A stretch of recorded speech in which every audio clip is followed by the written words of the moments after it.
చాలా సంవత్సరాల క్రితం ఇక్కడికి సురేష్ అన్న పరిచర్యకు వచ్చాడు. ఇక్కడ దేవుని పరిచర్య చేయడానికి దేవుడు కృపనిచ్చాడు. ఎన్నో ప్రతికూలతలు వచ్చినాయి, ఎన్నో ఇబ్బందులు ఎదురైనాయి. కొన్నిసార్లు సేవ కూడా మానేద్దాం అనుకున్న పరిస్థితి వచ్చింది. అయినా పరిచర్య ఆపకుండా దేవుడు సహాయం చేసి ఇంతకాలం దేవుడు నడిపించుకొచ్చాడు. ఆయన ద్వారా నేను మీ మధ్యలోకి రావడం జరిగింది. దేవుడు ఆయన వాడుకున్నాడు. ఆయన కొరకు, ఆయన కుటుంబం కొరకు, పరిచర్య కొరకు తప్పకుండా ప్రార్థనలో జ్ఞాపకం చేసుకోండి. ఇది శ్రీశైలం ప్రాజెక్ట్ అంటారు. సున్నిపెంట అనేటువంటి గ్రామం. ఈ ప్రాంతంలో దైవజనుడు సేవ పరిచర్య చేస్తూ ఉన్నాడు పాస్టర్ సురేష్ గారు. సమూయేలు మొదటి గ్రంథము 2వ అధ్యాయము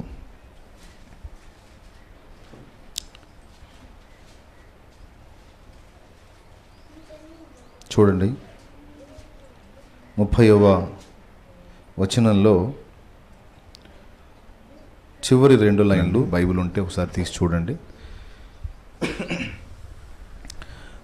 కావున యెహోవా వాక్కు ఏదనగా, నన్ను ఘనపరచు వారిని నేను ఘనపరచుదును, నన్ను తృణీకరించువారు తృణీకారం పొందుదురు. చిన్న మాట ప్రార్థన చేసుకుందాం. ప్రేమ కలిగిన మా మహాపరిశుద్ధ తండ్రి, ఘనుడవగు దేవా, నీకు స్తోత్రము. మేము ఊహించలేదు ఈ వేళ ఇక్కడ ఉంటామని, కానీ అది నీ దయాపూర్వక సంకల్పమైంది, నీ చిత్తమై ఉంది. నీ చిత్తం ఎలా ఉంటే అదే జరగాలనేది మా చిత్తం. గనుక ఈ ప్రత్యేక సమయాన మమ్మల్ని అందరినీ ఈ ప్రాంతానికి తీసుకొచ్చి ఇలాగా నీ మాటలు వినడానికి ఇచ్చిన కృప కొరకై కృతజ్ఞతాస్తోత్రాలు చెల్లిస్తున్నా. దేవా, దయచూపి మాతో మాట్లాడు. మా మనోనేత్రాలు బాగుగా వెలిగించు. మాలో ఉన్న లోటుపాట్లు సవరించి ఆత్మీయంగా మమ్మల్ని దృఢపరచమని, ఇప్పుడు అందుబాటులో ఉండి వింటున్న బిడ్డలు, తర్వాత వినబోతున్న బిడ్డలు అందరినీ బట్టి వందనాలు చెల్లిస్తూ, ఉపదేశాన్ని అడ్డగింపు చూసే సైతాను దురాత్మ దయ్యపు శక్తుల ప్రభావం నజరేయుడగు యేసుక్రీస్తు నామమున బంధిస్తున్నాం. దేవా, మీరు మాతో మాట్లాడి మీ గొప్ప నామానికి మహిమ తెచ్చుకోమని యేసుక్రీస్తు అతిశయోక్తి కలిగిన నామంలో ప్రార్థించి వేడుచున్నాం తండ్రి. ఆమేన్, ఆమేన్.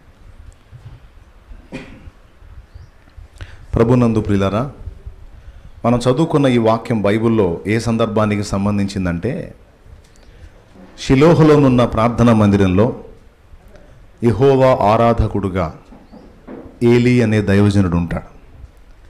ఆయనకిద్దరు కొడుకులు. ఈ ఏలీ అనే దైవజనుడు మంచోడే, ఆత్మీయుడే. కానీ పిల్లల్ని పెంచే విషయంలో తేడా పడ్డాడు. సరైన రీతిలో పెంచలా. దేవుని భయం, దేవుని భక్తి, దేవునికి విధేయత అనేవి నేర్పల. వాళ్ళు తమ ఇష్టానుసారంగా జీవించేటువంటి వ్యక్తులుగా మారారు. ఫలితంగా వాళ్ళు పెద్దవాళ్ళు అయినప్పుడు తండ్రి ఏమో దైవ సేవ చేసేటువంటి దైవజనుడు, పిల్లలేమో ఆ దేవుణ్ణి ఎరగని వారు అని ఆ సమూయేలు గ్రంథం 2లోనే ఉంది. ఏలీ కుమారులు యెహోవాను ఎరగని దుర్మార్గులయ్యి ఉన్నారు అనే మాట చెప్పాడు అక్కడ.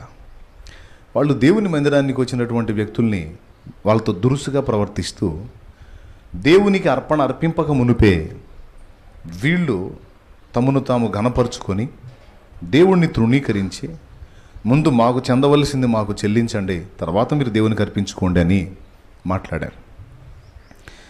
వీళ్ళు చేసేటువంటి పనికిమాలిన పని వల్ల, వీళ్ళ ఈ నీచమైన ప్రవర్తన వల్ల ప్రజలకి దేవుణ్ణి ఆరాధించాలంటే ఒక రకమైన ఇరిటేషన్ వచ్చిందంట, అసహ్యత వచ్చిందంట. వీళ్ళ ప్రవర్తనను బట్టి ఇశ్రాయేలీలు యెహోవా ఈ విషయంలో అసహ్యపడిరి అని రాస్తుంది. అక్కడ దేవుడు అవమానంగా ఫీల్ అయ్యాడు, గాయపడ్డాడు. నా పిల్లలుగా ఉన్నవాళ్ళు నన్ను ఘనపరచాలి, ఇతరులు నన్ను ఘనపరిచేటట్టు వాళ్ళని సిద్ధపరచాలి. వీళ్ళే అవమానకరంగా తయారయ్యారు.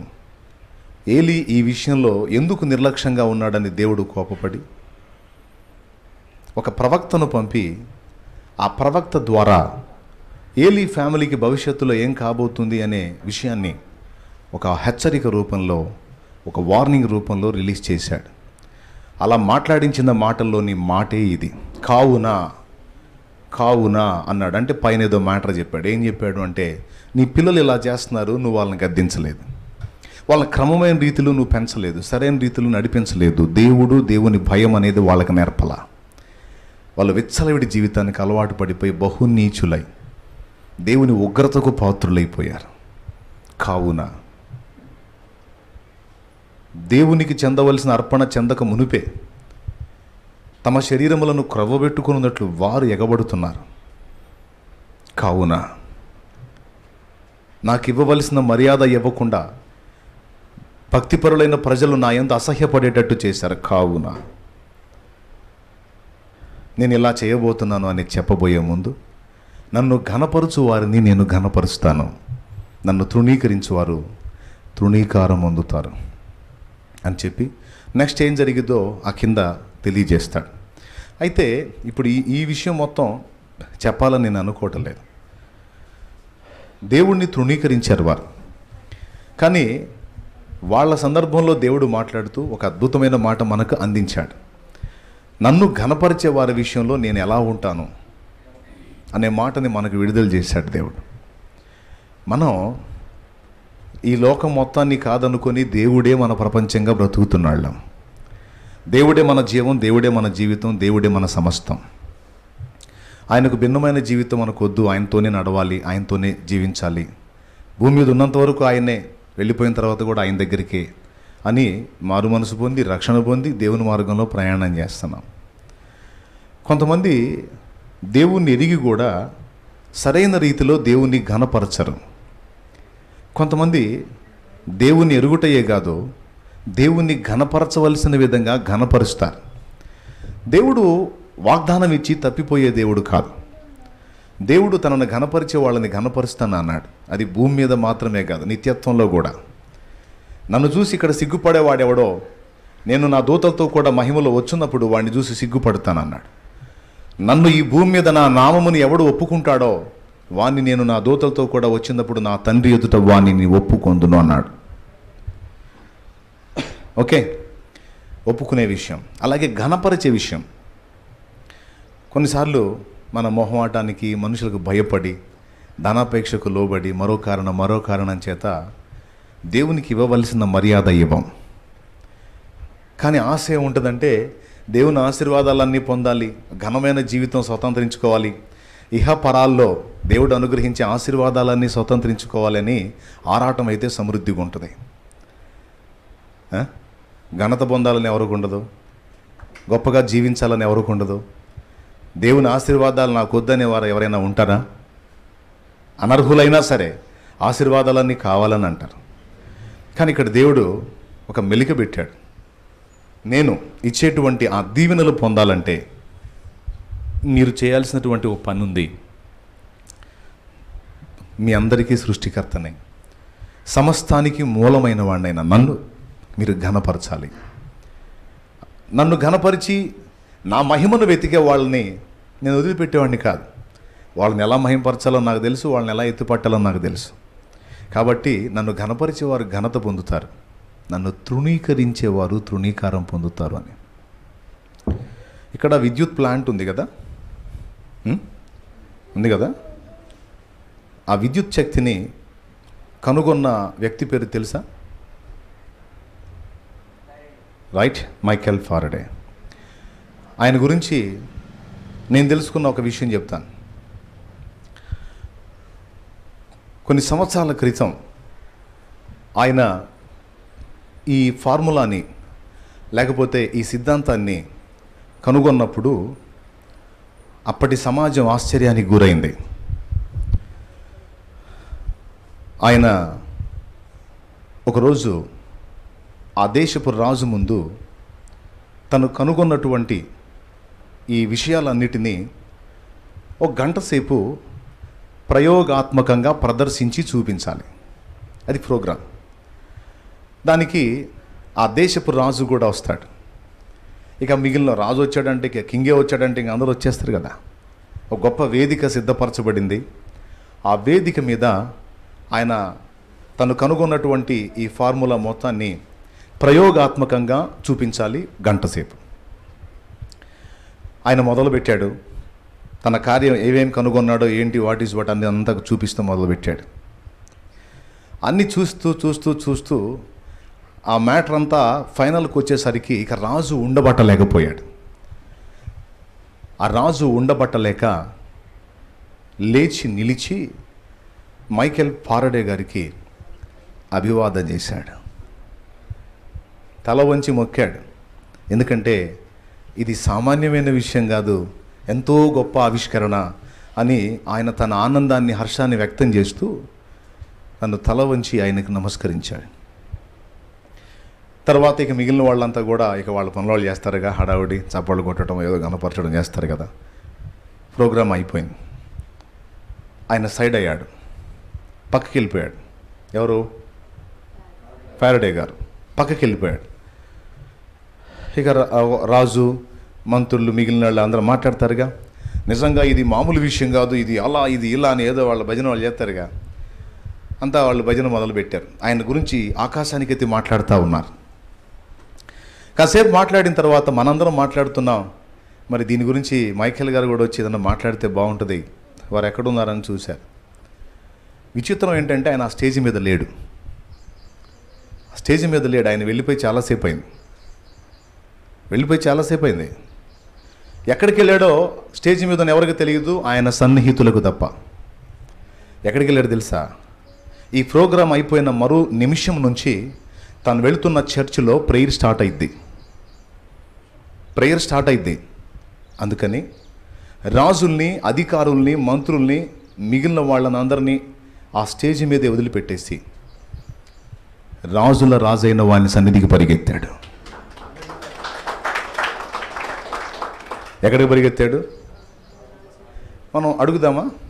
ఫారడే గారిని అడుగుదామా? ఏమన్నా బుద్ధి ఉందా సార్ మీకు? స్టేజ్ మీద ఉన్నది ఎవరు సార్? King sir. అలాంటి అవకాశం మాకు వస్తే వెళ్ళమని నెట్టినా మేము బాం.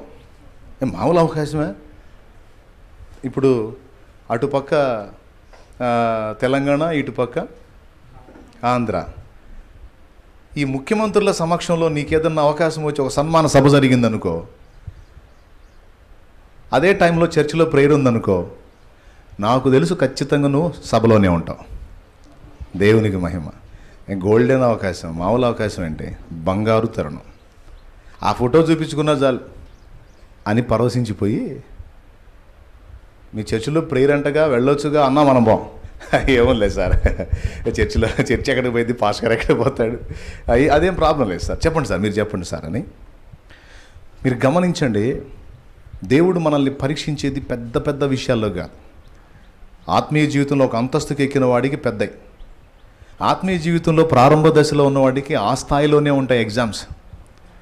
చాలా చిన్న విషయాల్లో దేవుడు కనుగొంటాడు. దేవునికి మహిమ. ఏ విషయాల్లో? చాలా చిన్న విషయాల్లో దేవుడు మనల్ని టెస్ట్ చేస్తాడు. ఇది మీకు ఈజీగా అర్థం కావాలంటే, స్కూల్కి వెళ్తున్న ఒక చిన్న బాబుని ఒకసారి లేచి నిలబడినాను. వచ్చారు, ఈ బాబుని చూడండి. నువ్వు కూడా లేచి నిలబడినాను ఒకసారి. ఆ పిల్లలు ఇద్దరిని గమనించండి మీరు. ఈ ఇద్దరిని, వాళ్ళ వయసు ఎంత ఉంది?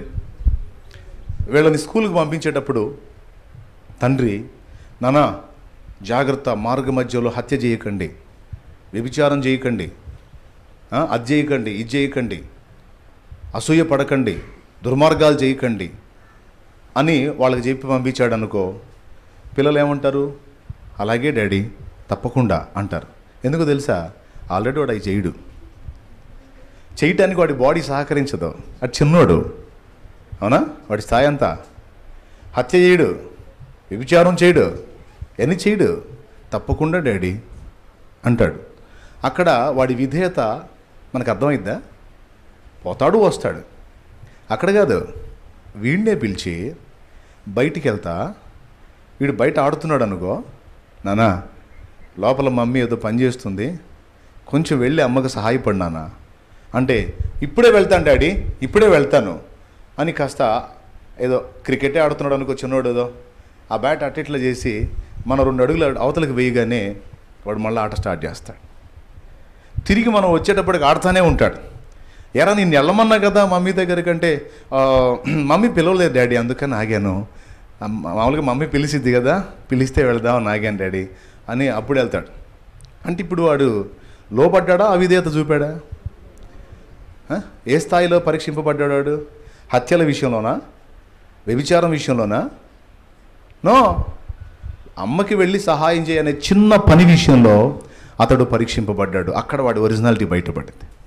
సో మన విషయంలో కూడా దేవుని విషయంలో మనకున్న గౌరవం ఎంత, మర్యాద ఎంత, ఘనత ఎంత అనేది టెస్ట్ చేయడానికి కొన్ని ముఖ్యమైనటువంటి సందర్భాలను నీ ముందుకు తెచ్చిపెట్టి అదే టైంలో ప్రేయర్ ఉండేటట్టు చేసి నన్ను గనపరుస్తాడా? అక్కడున్న పరిస్థితులను బట్టి ఆ వ్యక్తుల్ని, ఆ అవసరతల్ని గనపరుస్తాడా? చాలా సున్నితంగా గమనిస్తుంటాడు దేవుడు. మనం అనుకుంటాం పట్టించుకోలే అనుకుంటాం. ఇంకా అనుకుంటాం దేవుడికి పెద్ద హృదయం అండి, ఆయనకు తెలియంది ఏముంది, ఆయనకు అన్నీ తెలుసు, మనల్ని అంత సీరియస్గా తీసుకోలే, ప్రేమ కలిగిన వాడు కదా అనుకుంటాం. అలా అనుకునే తత్వం ఎంతమందికి ఉందో వాళ్ళు అక్కడే ఉంటారు.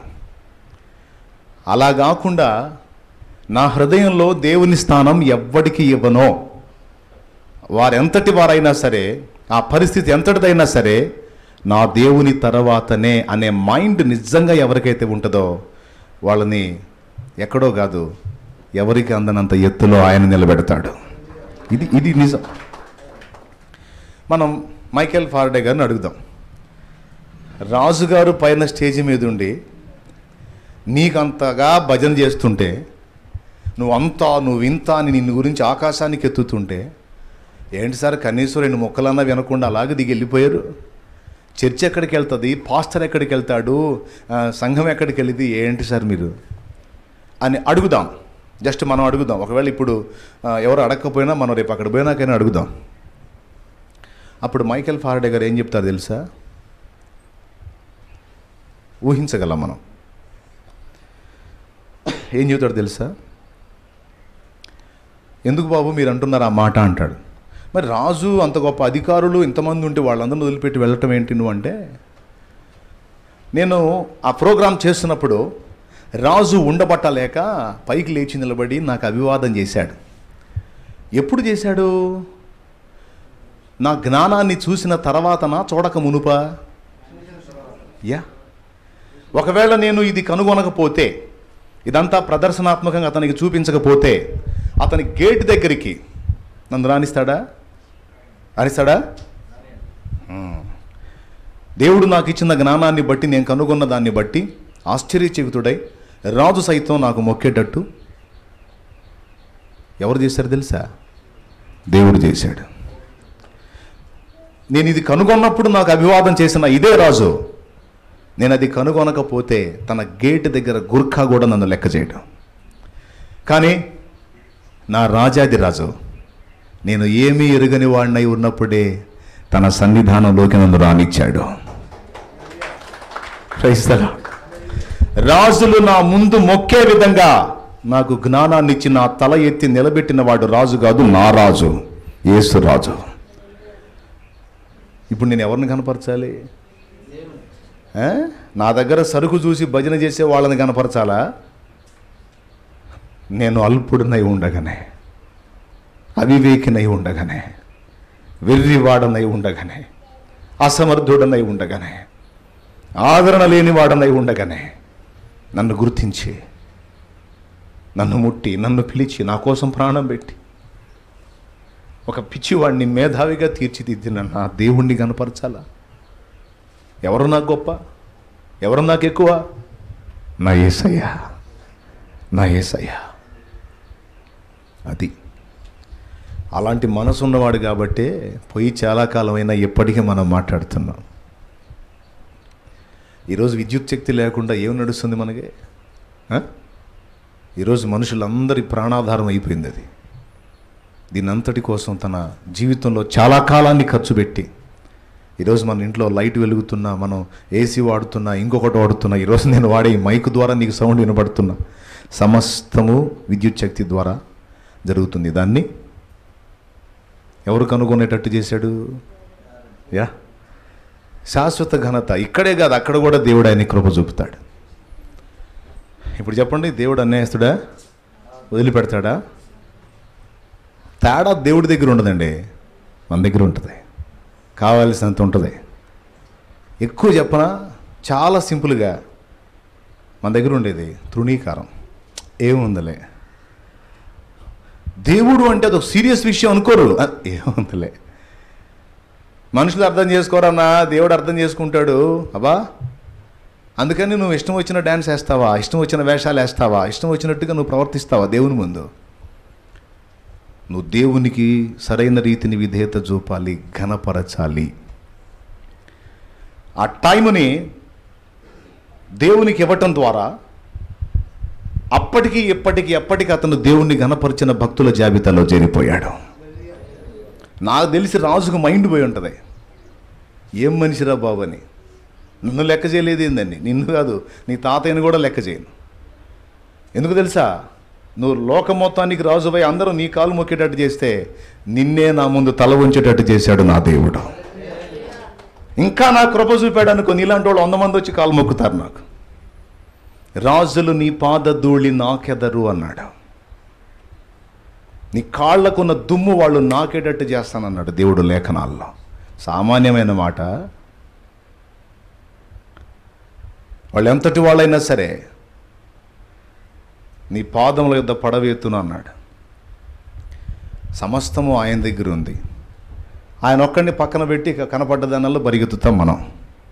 అందుకే మన బతుకులు ఇట్లా ఎక్కడ వేసిన గొంగళనట్టు అట్లనే ఉంది.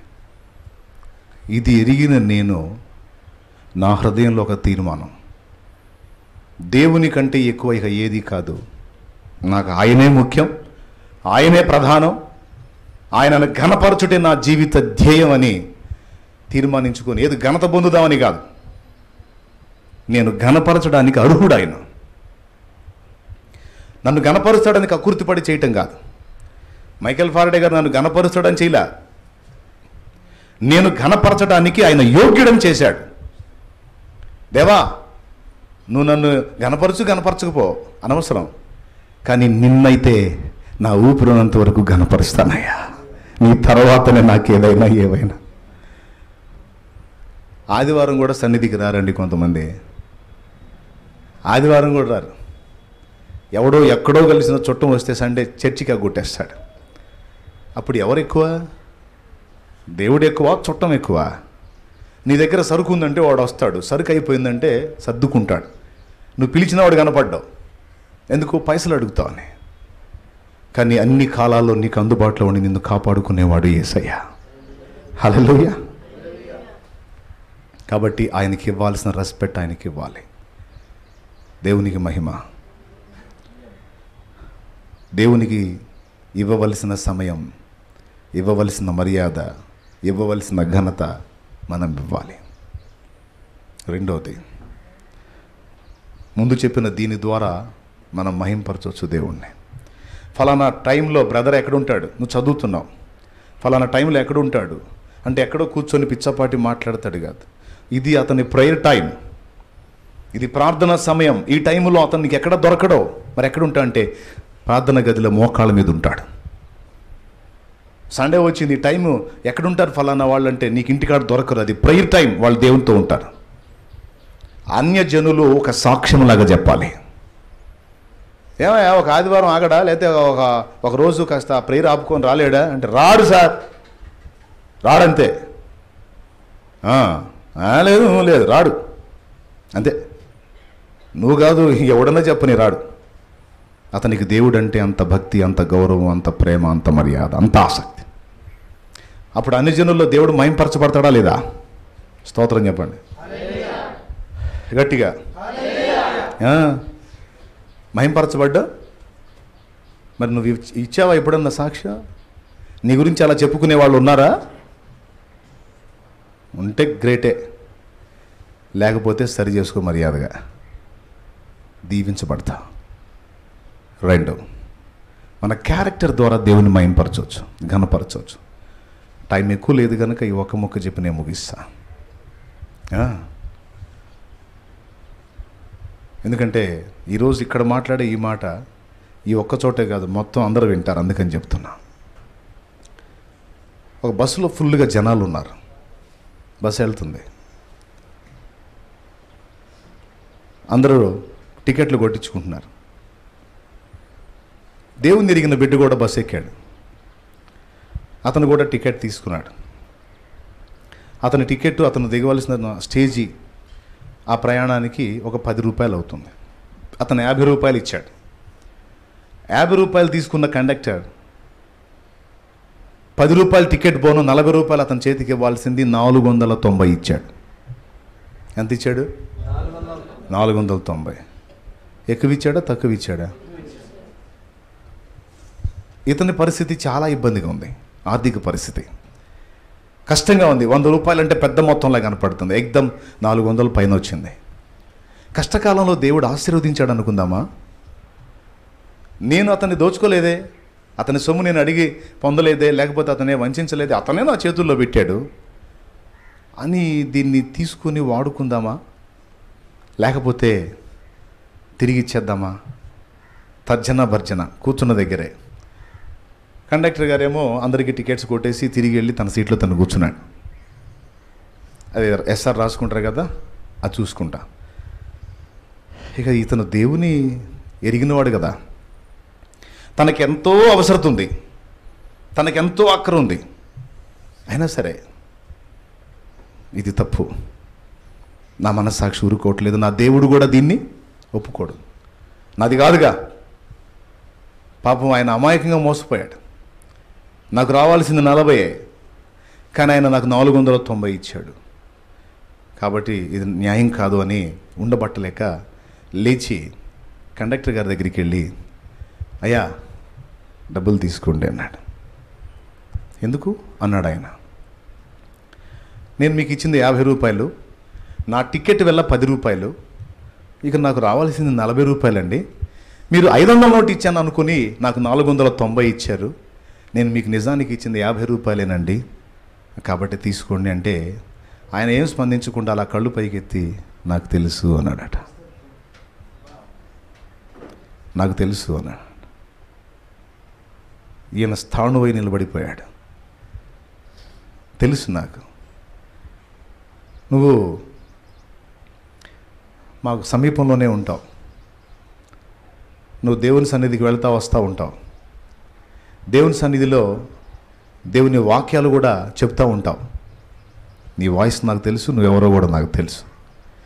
కానీ ఆ చర్చిలో నువ్వు మాట్లాడే మాటలకి, నిజ జీవితంలో నీ ప్రవర్తనకి ఏమన్నా సంబంధం ఉందా, వ్యతిరేకత ఉందా అనేది పరీక్షించాలని ఎన్నో రోజుల నుంచి ఎదురు చూస్తున్నా. ఈరోజు నువ్వు దొరికావు నాకు.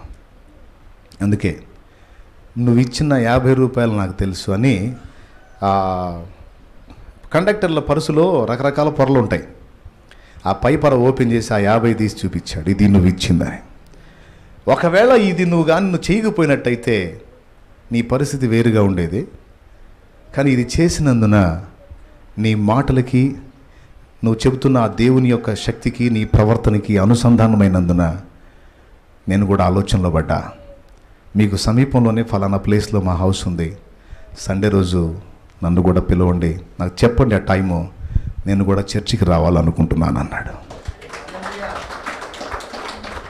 ఘనపరచడం అంటే చర్చిలో కూర్చొని మనం దేవుణ్ణి వర్షిప్ చేసి పాడి ఆరాధించి కీర్తించి ఘనపరచడం అనుకుంటాం. ఇది సెకండ్. ఫస్ట్ ఏంటో తెలుసా? మన క్రియ ద్వారా, మన ప్రవర్తన ద్వారా, మన సాక్ష్యం ద్వారా దేవుణ్ణి ఘనపరచాలి. అలా ఘనపరిచినప్పుడు దేవుడు మనల్ని ఎత్తిపట్టడమే కాదు, సమాజాన్ని మనం దేవుని కొరకు రక్షించగలుగుతాం.